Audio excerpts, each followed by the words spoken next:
Alô, Bom dia, delegado João Paulo. O senhor me ouve melhor agora? agora eu te ouço bem. Continua com delay na sua voz ou não? E sem delay, cara. Olha aí. Vamos recomeçar então. Então vamos recomeçar. Pode ser? Tava muito ruim eu falar e a Depois, minha me atrapalhando, cara. Tá louco?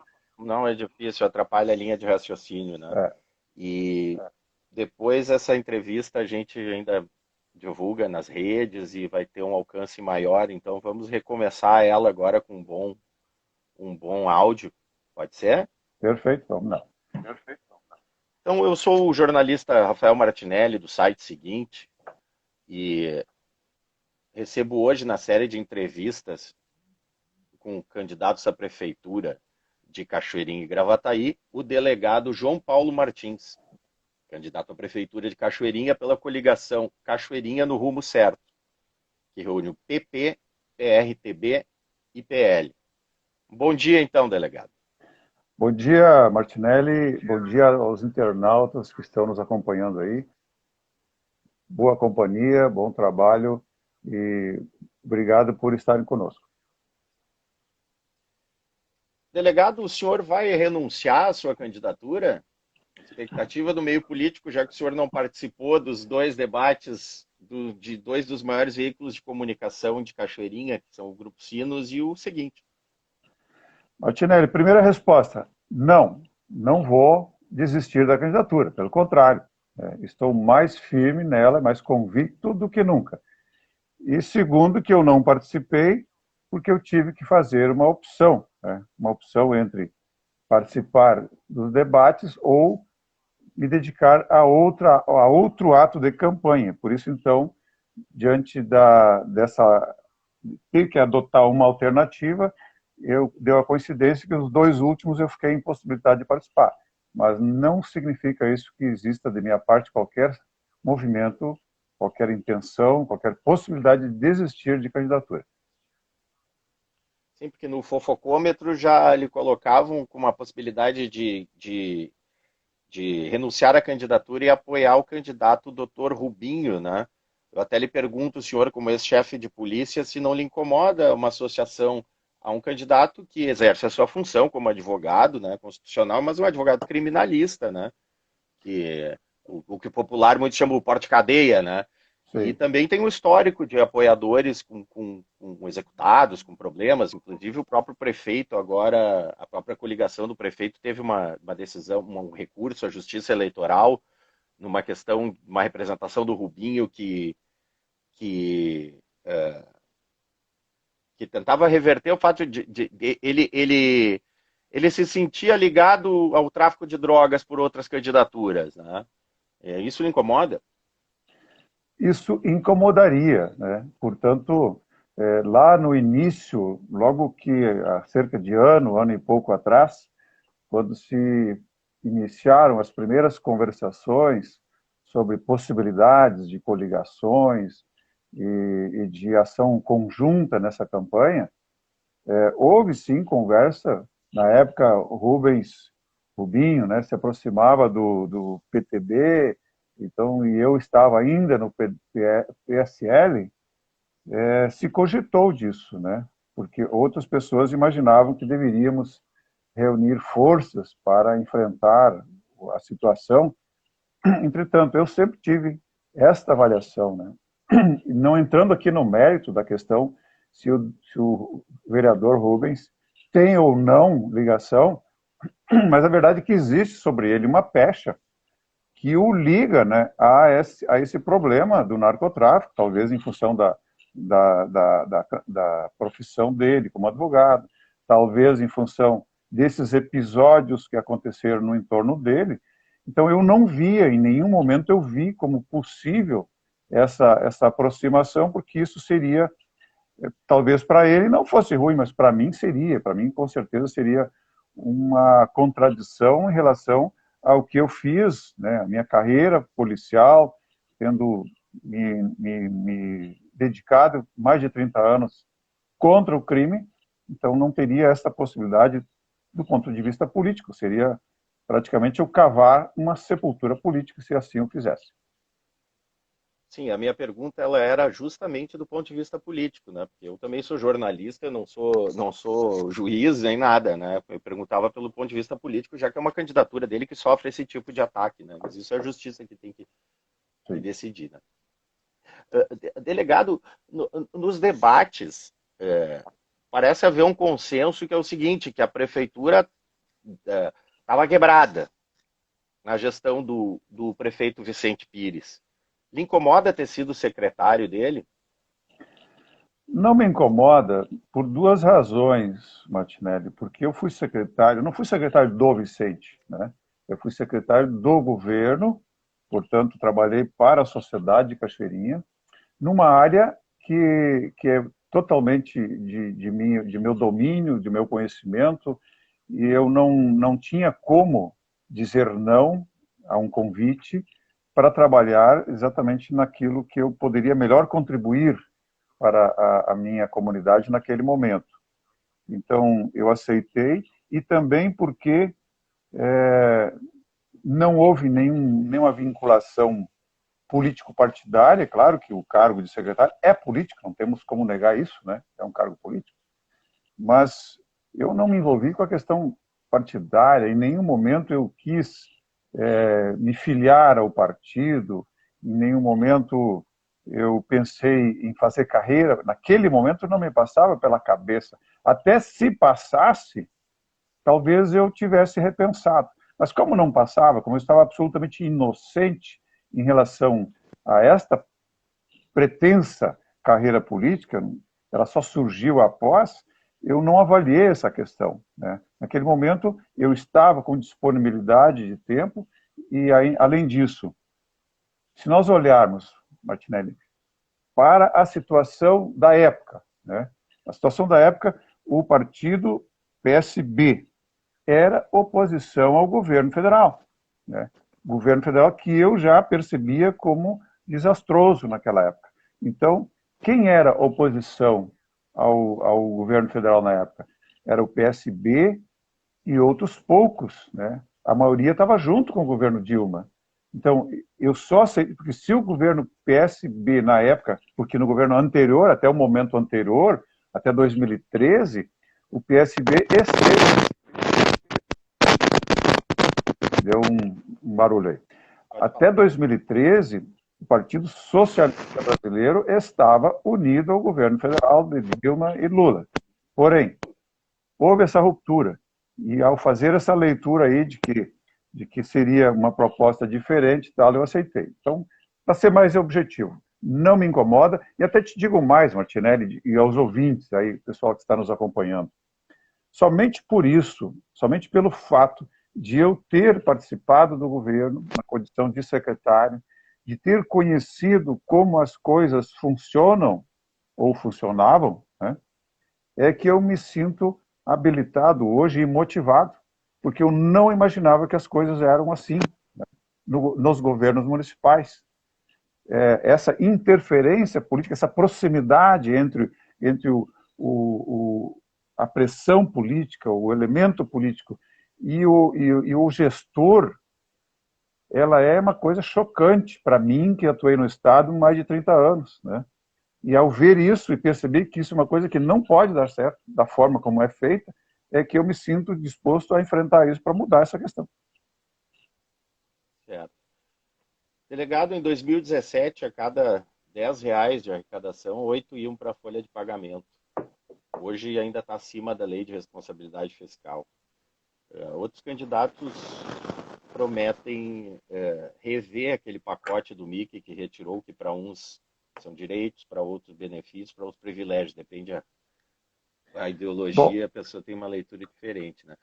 O senhor faria diferente do que ele fez? O senhor vai rever isso?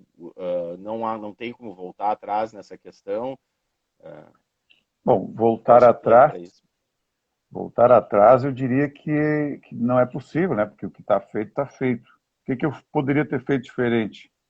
Eu me parece que o que está ruim o governo atual é apenas o que está ruim no governo atual é apenas a sequência de uma sucessão de erros que vem desde um passado mais remoto, né? Desde os 20 anos que esse grupo está no poder, né?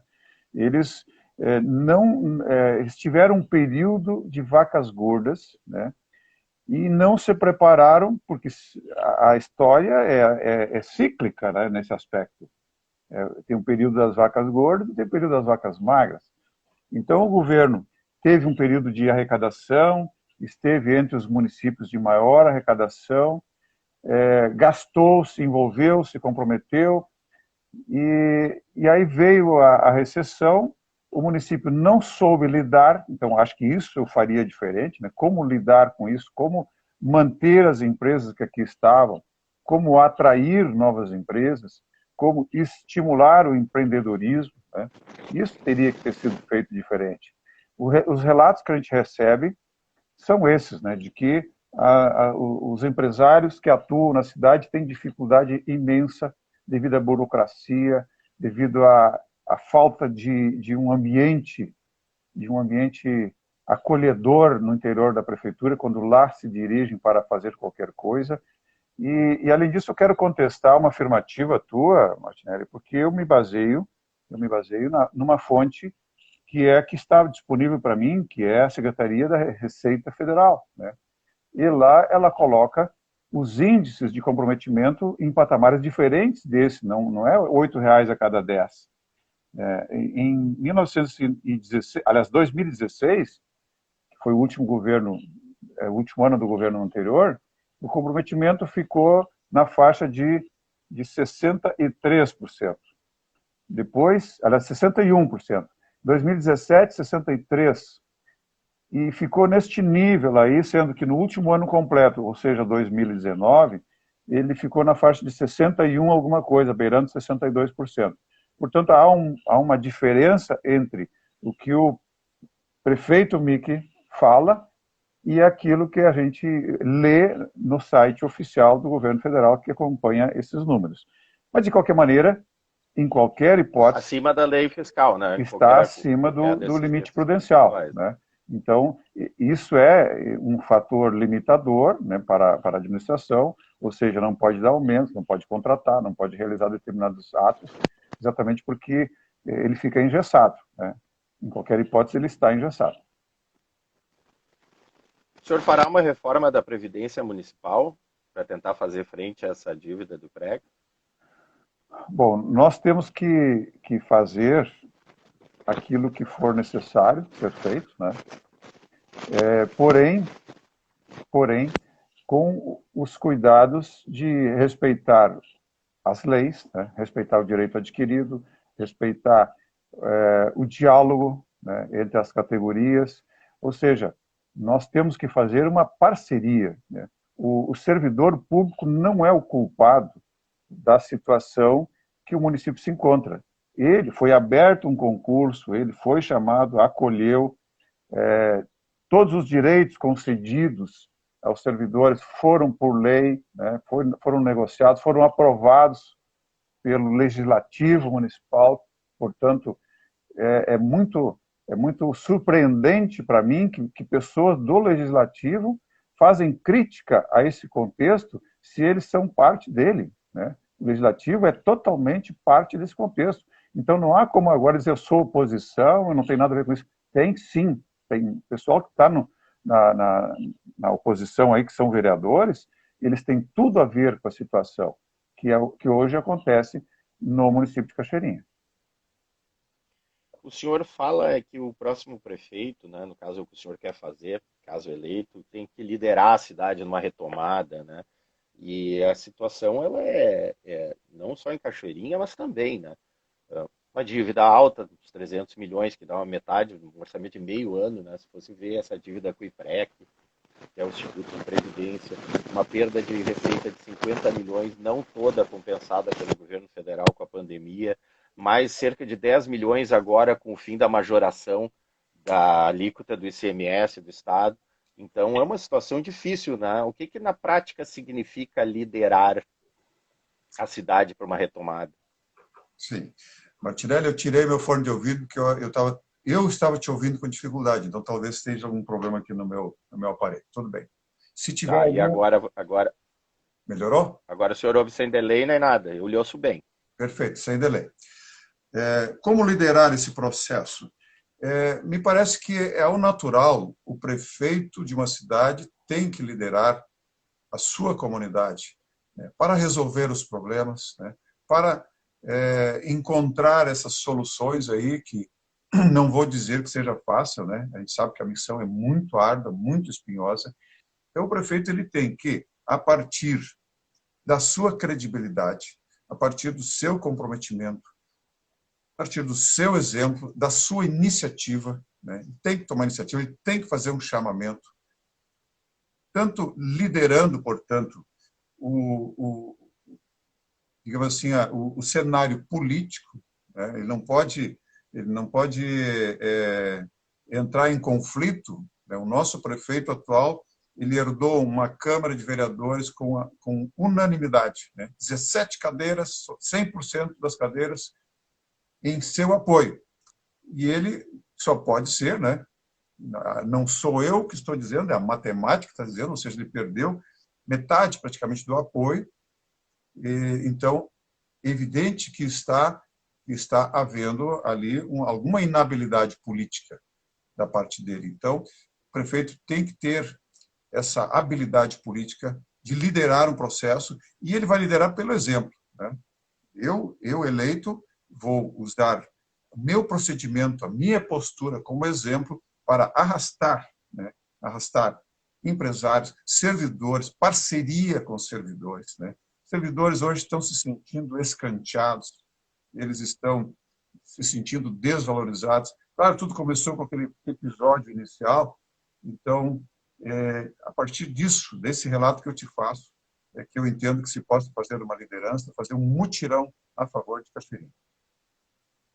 O senhor acha que o senhor consegue ter um bom diálogo com o funcionalismo, sendo que um dos seus braços direitos, que é o vereador Marco Barbosa, ele era presidente da Câmara naquele episódio, né? Ficou conhecido como o dia das cadeiradas lá, que teve com funcionalismo, né? Que apanharam da polícia. Pois seguidamente é lembrado esse episódio aí, de que ele era o presidente da Câmara, e eu não tenho por que defendê-lo nem atacá-lo, né? Ou seja, ele exerceu o seu papel como presidente, segundo consta, nem votou, né? Segundo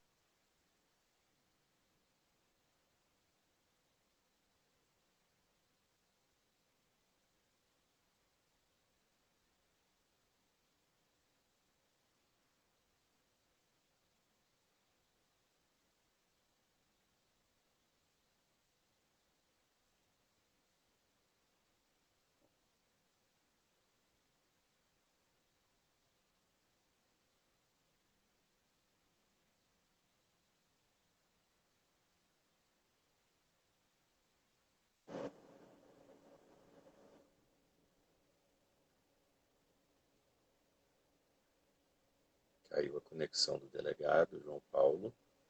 Vamos aguardar ele retomar contato para a gente seguir na live.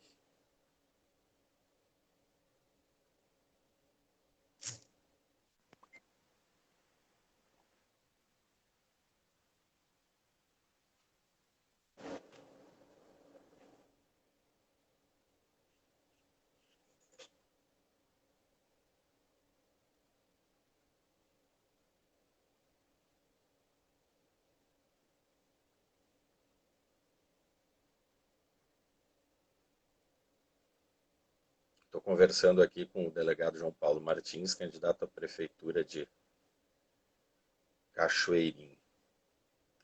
Foi uma queda no contato, aguardando a retomada.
Retomamos.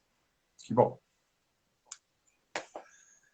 Eu estava te respondendo, Martinelli, a respeito da questão se eu teria um bom diálogo com os servidores, é isso? Até que ponto foi captado? Isso. Bem no início, o senhor falava da questão do Marco Barbosa, né, que era o presidente da Câmara naquele momento de tensão.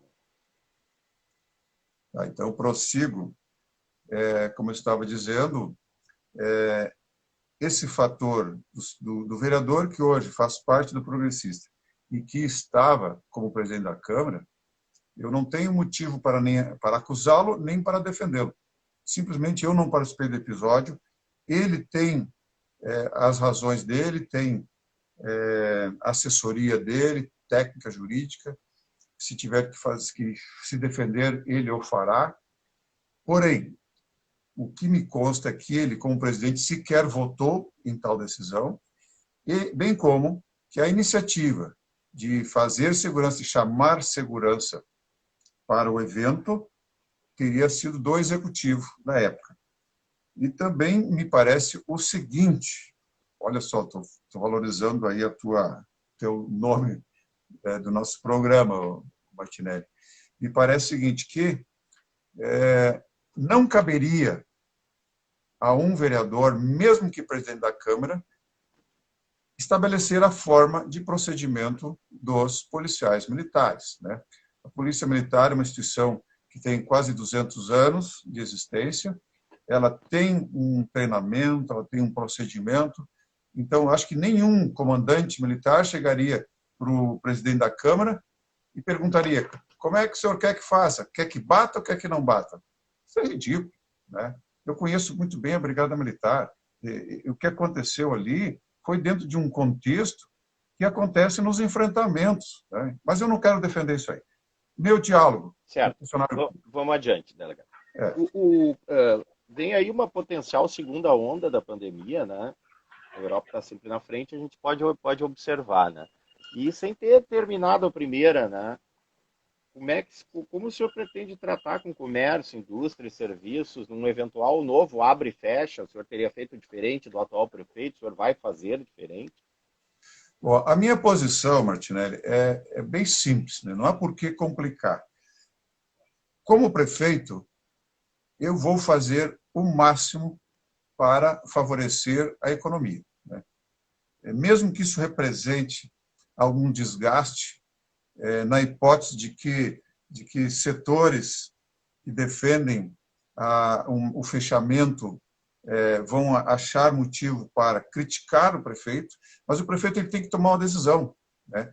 Ele não vai conseguir agradar a todos. Então, a decisão, no meu ponto de vista, é aquela que permite a economia funcionar. Claro que com isolamento, com máscara, com critérios, né? Não queremos colocar as pessoas em risco, isso em hipótese alguma. Porém, dentro desses critérios, dentro das variantes possíveis, nós vamos adotar aquela que melhor, mais favoreça o funcionamento do mercado, das empresas, enfim, porque, em última análise, é a economia, são os empregos, é o dinheiro que as pessoas precisam trabalhar e ganhar para ter dignidade.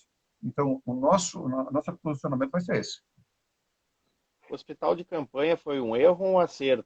Lhe pergunto isso num contexto em que o senhor, depois prefeito, pode ter que se valer desse mesmo tipo de estrutura. Eu diria, Martinelli, que hoje é muito fácil tu dizer que o hospital de campanha foi um erro, né? Muito fácil porque a gente percebeu que não funcionou bem, né? O relato de todas as pessoas que foram atendidas foi negativo. Agora, me parece também, se eu fosse o prefeito, eu teria sim instalado teria providenciado numa instalação para abrigar, para acolher as pessoas que necessitassem de atendimento, né?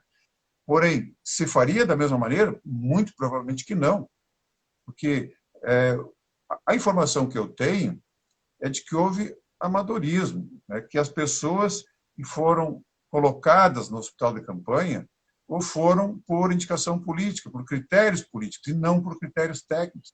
E toda a gestão do problema foi levada na base do interesse político. E é isso que está levando o nosso município a esta situação. Num momento como esse, o critério é técnico. Né? Nós temos que valorizar, enfim, tudo que o maior cuidado possível para preservar a saúde, para preservar o dinheiro público também, porque até isso aconteceu, de apontamento nessa área, né, da forma como foi gasto o dinheiro. Delegado, nessa mesma linha ainda da pandemia, né, que continua aí, né, apesar do cansaço, como se preparar uma volta às aulas sem vacina? Sendo que a gente sabe que a estrutura das escolas, não só Cachoeirinha, toda a região metropolitana, escolas sem PPCI, a gente sabe que a estrutura ela não é a ideal, né? Como é que se prepara uma volta das crianças, principalmente às aulas sem vacina? Com certeza, Martinelli, esse é um desafio muito grande, porque eu imagino o seguinte, né? Nós vamos ter pouco tempo para isso, né? Vamos assumir em 1º de janeiro e logo a seguir já começaria o período, em fevereiro, normalmente já começa, final de fevereiro, começam as aulas. Ao mesmo tempo, sabe-se da situação financeira do município. Então, haverá 2 dificuldades, né? Uma delas, o dinheiro, e a outra, o tempo, né? Como resolver isso? Nós teremos que buscar a solução, né? Vamos ter que... Porque esse problema ele não será só de Cachoeirinha, né? Esse problema será de todos, então nós vamos andar para e passo aí com toda a sociedade buscando a solução. O certo é o seguinte, não poderemos colocar em risco, sejam os profissionais da educação, sejam os estudantes, né? Então, a medida terá que ser pautada por isso. O senhor acha catastrofismo prever que a gente pode ter gente passando fome nos próximos anos em Cachoeirinha, devido ao desemprego, à pandemia? Eu diria Você pensa em algum tipo de auxílio municipal, porque o auxílio emergencial do governo federal, a tendência é terminar, né, no fim do ano. Como eu disse antes, Martinelli, o prefeito tem que liderar, né? Tem que liderar esse processo. Eu não gosto muito dessa expressão catastrófica, né? Eu sou otimista por natureza. Eu procuro sempre acreditar que nós vamos reencontrar a solução, né? Que nós não vamos deixar as pessoas mais necessitadas passando fome, coisa assim. Não vamos chegar a esse ponto. Nós vamos fazer o que for necessário. E o prefeito vai fazer à frente disso, ele vai ter que liderar esse processo. Mas acredito também que, assim como já foi encontrado, né, por parte do governo federal, e encaminhou, só em Cachoeirinha foram mais de 36 mil pessoas, né, que foram assistidas aí através desse auxílio emergencial.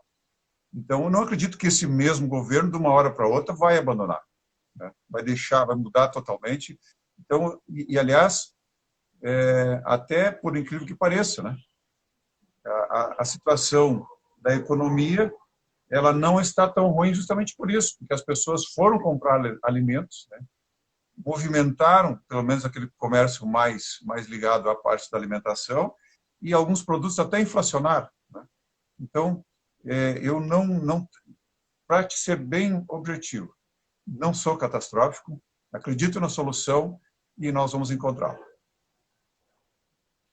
Eu costumo brincar que o senhor é o menos bolsonarista dos bolsonaristas que eu conheço, né? O senhor tem um perfil moderado, mas a sua candidatura se identifica com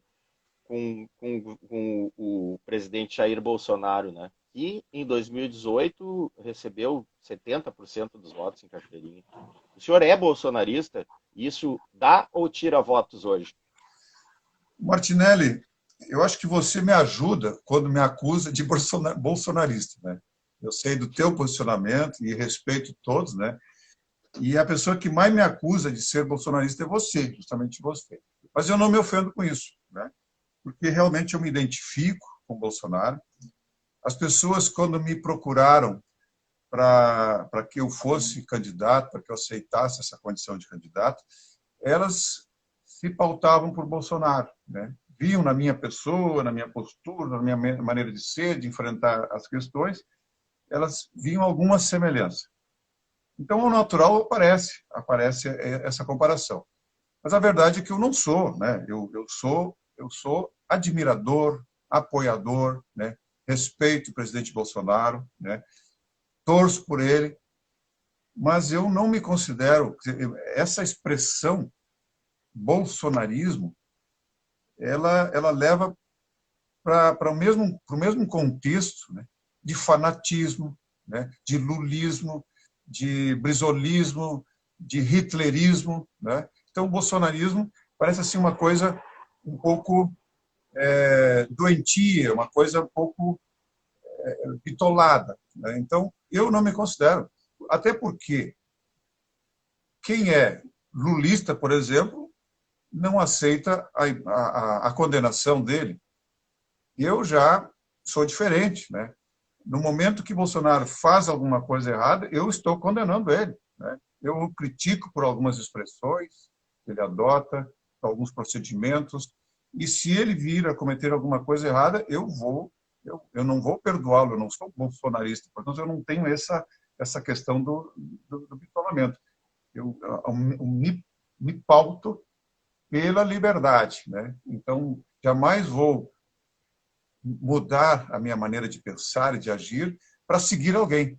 Não, eu tenho luz própria, né? Então, por isso, não sou bolsonarista, mas sou um grande admirador de Bolsonaro, acho que ele está certo, estou com ele e, se ele quiser me apoiar, eu aceito o apoio dele para a minha candidatura.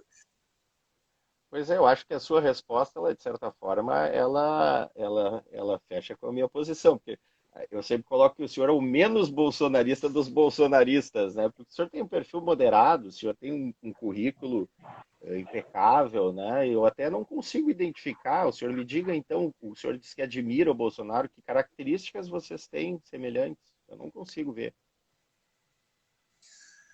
Não, é que eu sou, apesar de... Porque o Bolsonaro ele foi um parlamentar, né? Então ele tem uma dialética, ele tem uma forma de proceder muito típica de quem participou desse enfrentamento, né? Que a atividade parlamentar capacita, forja as pessoas. Eu não, eu sou um cara assim que eu me dou melhor escrevendo, né? Eu não... Então, mas, de qualquer maneira, eu sou um cara extremamente sincero, né? Eu sou conservador. Então, tem coisas assim que eu sou muito parecido com ele realmente, né? E uma das coisas que me parece assim muito similar a ele é não ter perdão, né? Eu sou muito franco e não perdoo as coisas erradas. Eu posso até administrar as coisas erradas, mas para mim não tem perdão. O que é certo, não existe meio termo. O senhor fez um vídeo, né, com uma denúncia sobre uma questão envolvendo uma suposta rachadinha, né, envolvendo o apoiador do atual governo, né? Sim. E eu lhe pergunto o seguinte, aí a gente vê então no caso do Bolsonaro, né, os filhos dele lá, não lembro se é o 01, 02, 03, a esposa, a história da Micheque, o Queiroz, envolvidos em denúncias sobre rachadinha. O senhor, novamente, eu digo pelo seu currículo, sua conduta, obviamente é contra essa prática, né? Por que o prefeito seria a favor, Mick Breia? Se isso realmente aconteceu, né? Estou fazendo uma teoria. Essa questão da... Como eu te disse, eu não como eu me sinto livre, né, para opinar, para... Não, portanto, independente, eu acho que a palavra é essa, mais do que livre, eu sou independente, eu não vou me pautar por comportamento dos outros, eu me pauto pelo meu comportamento. E a questão do presidente, eu acho que ele está numa sinuca ali, né? Porque está muito, digamos assim, comprometido a questão do filho dele, que está envolvido naquela questão no Rio de Janeiro, quando era deputado. Parece que lá há um contexto que está quase todo mundo envolvido. Então, e aí eu deixo por conta, inclusive, da justiça, né? A justiça está acusando o Flávio, né? A justiça está acusando. Então, eu como pai, deixaria por conta da justiça, né? Acho que fica muito complicado para ele se envolver, embora que seja difícil o pai separar as coisas, né? Do pai do presidente, né? o líder político como ele é. Agora, o prefeito, a situação dele é mais delicada, e eu não dei o nome Hoje todo mundo sabe, até teve um candidato a vereador aí que deu o nome, eu não dei o nome do candidato esse envolvido na rachadinha. Por que, Martinelli? Porque não é um caso isolado. Se eu desse o nome dele, eu jogaria ele às feras e deixaria todos os outros, porque o que aconteceu naquele caso ali? A moça foi corajosa, foi lá e denunciou, então nós temos prova. Ela tem ali os comprovantes do depósito, ela tem tudo, né? Eu posso falar. Se eu quisesse dar o nome, poderia dar o nome também, mas eu seria injusto, por incrível que pareça, seria injusto com ele, porque são muitos que fazem. E é quase impossível o prefeito não saber disso, porque está se tornando praxe. Porque como é que um prefeito, o candidato esse, teve que se afastar para concorrer à vereança, mas continua nomeando, indicando e nomeando, né, pessoas para ocupar cargos. Então, isso não é uma relação comprometedora?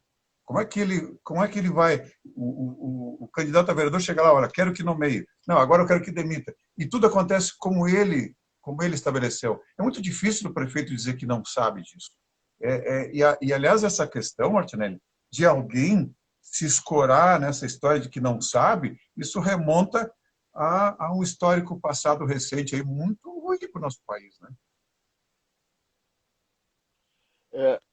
Delegado, como tem sido essa sua experiência? O senhor é um outsider, né? Pela primeira vez o senhor vai às urnas, né? Como tem sido essa experiência aí na política, na campanha? Bom, esta é uma experiência. Tem os dois lados, né? Ela tem um lado gratificante, que para mim é muito bom, porque a gente está conhecendo pessoas que realmente são boas, que são comprometidas, que são idealistas. Eu chego à conclusão que nosso país tem salvação, né? As pessoas estão deixando de ser omissas. Tem muita gente omissa ainda, tem muita ameba política por aí, né? Tem muito analfabeto político ainda, mas aumentou o nível de participação política. Tem muitas pessoas que hoje já aceitam falar de política, que já entendem, já procuram se inteirar, e principalmente isso, muitas pessoas dele. Então, essa experiência é boa. A ruim. A experiência ruim, Martinelli, não me é surpresa nem um pouco, porque eu sabia que ia ter traidores, né? Que ia ter corruptos, né? Esses aí já se apresentaram, né? Mesmo no nosso meio já apareceram corruptos, já apareceram incoerentes, né? Então, tudo isso faz parte de um contexto que, infelizmente, existe em toda parte, né? Existe na empresa, existe na polícia, existe na política e por aí vai. Então, não me surpreende, até porque, como delegado de polícia, todo ano eleitoral era um ano assim que eu trabalhava muito, porque as mazelas da política vão sempre desaguar nas delegacias de polícia, né? Então, é um ano assim que a polícia acaba se envolvendo com essas picuinhas, com essas coisas assim ruins, com o lado marrom da política, vai desaguar na polícia. Então, eu já conhecia esse lado. E já vi coisas até piores. O senhor teve um caso polêmico, inclusive, que o senhor trabalhou, né? O caso Eliseu Santos. Né? Caso polêmico que eu Caso trabalhei? polêmico que o senhor... Isso, caso Eliseu Santos, não? O caso Eliseu Santos, quando ele aconteceu, e olha só, eu conheço muito bem esse caso, porque Eliseu Santos era meu amigo, né? Não posso dizer assim que fosse um amigo muito próximo. Eu não tive o privilégio assim de ser próximo dele. Mas nós praticávamos tiro juntos. Então eu sei que ele era um exímio atirador, né? Então, pouco tempo antes de acontecer o fato, eu inclusive tive uma ocasião que nós praticamos tiro, fizemos um curso junto, jantamos junto e tal, poucos meses antes do acontecido. E a polícia, sempre que acontece, né, todos os casos são de interesse, porém o dele chamou muita atenção, então a repercussão fez com que a polícia se debruçasse sobre aquilo. E eu era o chefe da polícia, né? O delegado que estava como diretor do DEIC na época era o atual vice-governador do estado, né, Ranolfo Vieira Júnior. Então ele estava mais diretamente ligado. E a conclusão da polícia é de que o inquérito foi concluído num prazo curtíssimo, né? Esses dias até teve um cidadão aí, que é advogado na cidade, tentando incutir pecha, né, sobre mim, que a polícia não foi eficiente, que não esclareceu o caso. Não, esclareceu sim, em um prazo muito curto. E apontou os autores Na de época teve uma divergência, foi com o Ministério Público, né? Exatamente. Mas a versão da polícia, a qual eu endosso, né, porque acompanhei muito de perto, era de latrocínio, né? Simplesmente latrocínio. E o foi... Ministério Público apontava um crime de mando. Exatamente. O que acontece? Exatamente porque o Eliseu Santos era exímio atirador, ele reagiu, ele sempre andava armado, reagiu e feriu um dos agressores. O fato desse indivíduo estar baleado fez com que nós, através da rede hospitalar, identificássemos. Ele foi buscar atendimento hospitalar e nós já estávamos esperando, né? Então, ele foi imediatamente identificado. E ele fazia parte de uma quadrilha de roubo de carros, que era exatamente o que eles queriam, roubar o carro do, então, secretário. Então, a polícia, na falta de outros indícios, apontou este, né? Com convicção, a polícia apontou latrocínio. Ora, latrocínio é um crime muito mais grave do que homicídio, né? Então, o Ministério Público, que eu respeito, né? Eu respeito a decisão, e, afinal de contas, o parquet é o responsável pelo processo penal, né? Pela ação penal. A decisão do Ministério Público foi no sentido de acusar aqueles mesmos indivíduos de uma conspiração para matar. Só que isso é um crime menor, é homicídio. O homicídio leva menos pena. Então, o Ministério Público, com devido respeito, favoreceu o criminoso, né? Mas, enfim, isso aí está na mão da justiça. Porém, como te falei, qualquer acusação contra a polícia por causa disso, a polícia identificou e apontou pelo crime mais grave. Certo. Delegado, deixa eu lhe propor um desafio aqui. Fazer um elogio e uma crítica para os seus adversários nesta eleição. Muito... Eu vou pela ordem alfabética aqui. O Antônio Teixeira. Elogio. Um sujeito simpático. É uma palavra só ou não? Pode ser mais que uma? Pode ser, pode ser. É um cidadão simpático, gosto dele. A crítica. Uma crítica? A crítica é a ideologia. A crítica dele é a ideologia dele. Eu acho que falta ele identificar a sua ideologia. O doutor Rubinho. Doutor Rubinho. O elogio. E parece também um sujeito simpático, né? Um sujeito de bom trato, é um sujeito que, conversando com a gente, ele é bastante sedutor, né? Sedutor no bom sentido. A crítica eu diria assim que ele na ânsia de ganhar as eleições, ele está se afastando um pouco dos princípios éticos, né? Jefferson Lazarotto. Jefferson Lazarotto. O elogio, sujeito inteligente, um sujeito simpático também, tenho boas relações com ele. A crítica, acho que ele está equivocado em relação à sua visão política. Mick Breyer. Mick Breyer. Olha, por incrível que pareça, talvez seja de todos o que eu conheço menos, né? Mas o elogio que eu tenho para fazer, olha, é um sujeito inteligente, né?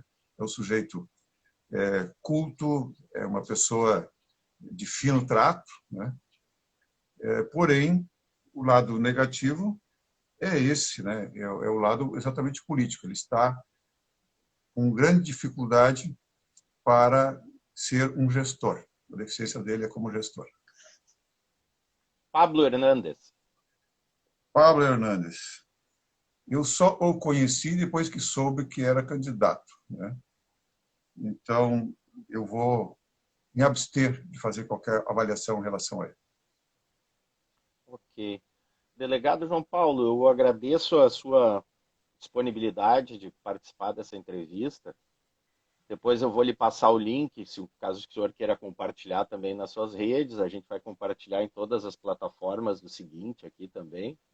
Agradeço a sua franqueza também em todas as respostas e gostaria que o senhor deixasse uma mensagem para o eleitor.